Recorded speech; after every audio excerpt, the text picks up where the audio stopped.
faudra tout le temps nga am benn modèle économique bu nga xamante ni dafay viable mais fiable également ba nga xamante ni à quelle que soit situation yi tu pourras avoir des revenus yoo xamante ni moom moo lay permettre nga mën a fay say employés mën a respecter également tes engagements mais li nga xamante ni moom moo wét wóor aujourd'hui dans le milieu médiatique mooy que ni les médias souffrent énormément muy fii muy feneen ak feneen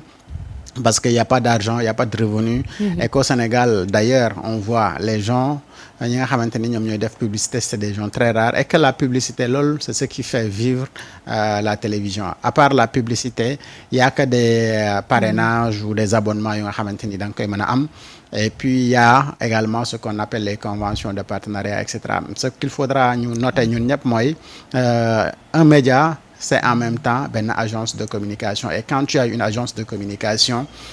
c'est la publicité c'est les relations c'est voilà li nga xamante ni moom le média bi mën a def en termes de visibilité envers ses partenaires yi nga xamante ni ñoom en retour ñoo koy mën a jox xaalis c'est ce qui permettra de faire des investissements et de recruter de créer des emplois et bu fekkee ni écosystème boobu benn moment lépp dafa break taxaw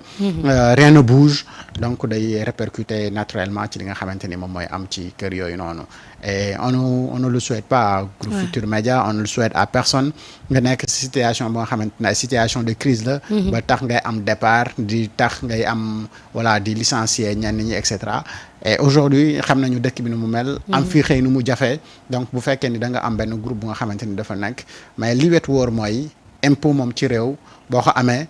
pour rendre service à ce pays-là il faudra nga fay ko ba pare et quand tu ne rends pas c'est boo fayul say impôt mooy que tu ne rends pas service à ce pays-là mais bu fekkee ni da nga bëgg dëkk boobu dox faaw ngay fay impôt c'est ce qui permettra à l'État d'assurer le minimum bi nga xamante ni moom la warloog askan wi. est-ce que impôt bi tamit mooy cause parce que tam ku xam masse salariale. disons Groupe Futurs Médias déggoon naa sax ñenn ñoo xamante ne mettre woon nañ leen au frigo teewul liggéey ñu defuñu dara mais seen salaire da daan ñëw. oui moo tax ma ne modèle économique bi la peut-être Djibi di nga ma changer laat micro wala nga changer ma batterie peut-être modèle économique bi nga xamante ni moom la ñuy utiliser mën na bokk ci modèle économique yi nga xamante ni moom moo viable. bu fekkee que ni aujourd'hui li lay permettre yow ngay fay say salaire fi muy jógee source bi nekkul source bu baax alors source boobu noonu bu ñu ko dakkalee mais naturellement day impacter ci li nga xamante ni moom ngay def c'est ce que j'ai expliqué tout à l'heure bu fekkee que ni par exemple Groupe Futurs Médias li mu doon am ci koppar yëpp lu ci ëpp dafa dépendre woon ci ay conventions de partenariat ak des ministères des conventions de partenariat ak ay direction ak xaalis yu nga xamante ni da doon jógee ci yeneen i hommes politiques di dugg si ñoom et que aujourd'hui yooyu bu dakkee et que yow yaa ngi war a continuer di fay say salaire di am même engagement yi rien n'a changé mais say sources de revenus yooyu moom moo changé parce que dafa am lu nga xamante ni da nga ko doon am te loolu dañ ko dakkal et moom mooy waral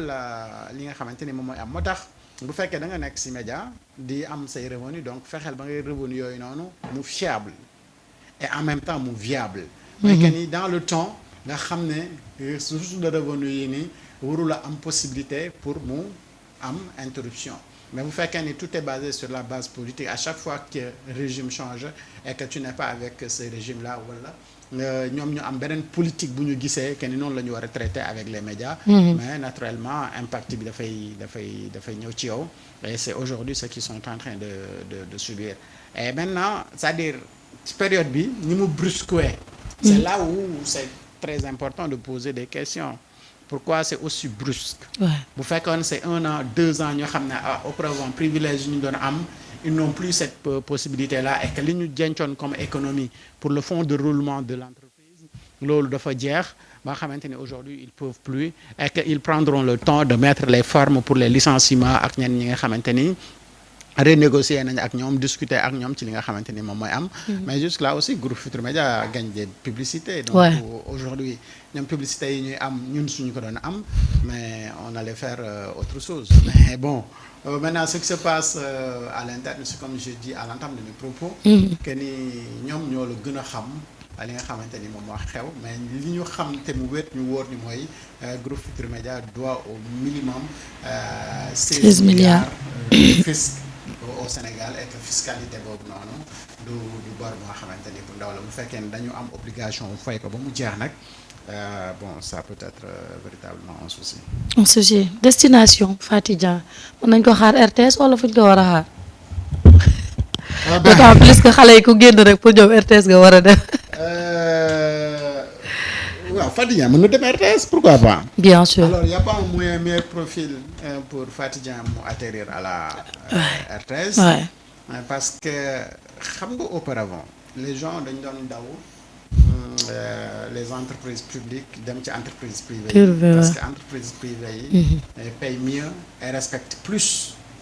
les termes des contrats ci cotisation et cetera et cetera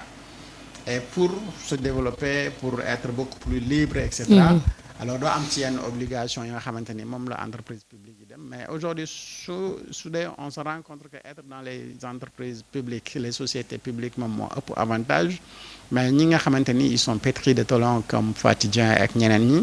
mais naturellement bu appel à candidature amee à la RTS si profil bu nga xamante ni ça répond à leur profil et ñu matale année d'expérience yi am tout ce qu'il faut mais war nañu mën a candidater et que bu ñu candidater seen candidature bu ñu ko retenir y a aucun souci que les gens mais aujourd'hui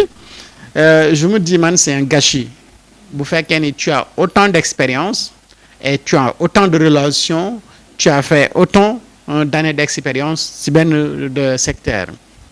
alors que tu veux continuer à rester éternellement employé à un moment donné donc il faut s'engager dans l'entrepreneuriat aujourd'hui man bu fekkoon man may xelal Faty Dieng je ne vais pas la conseiller d'aller à la RTS mais plutôt de créer sa propre structure bu nga xamante ni ça va évoluer dans le même secteur ça lui permettrait de créer des emplois mais de faire beaucoup plus de revenus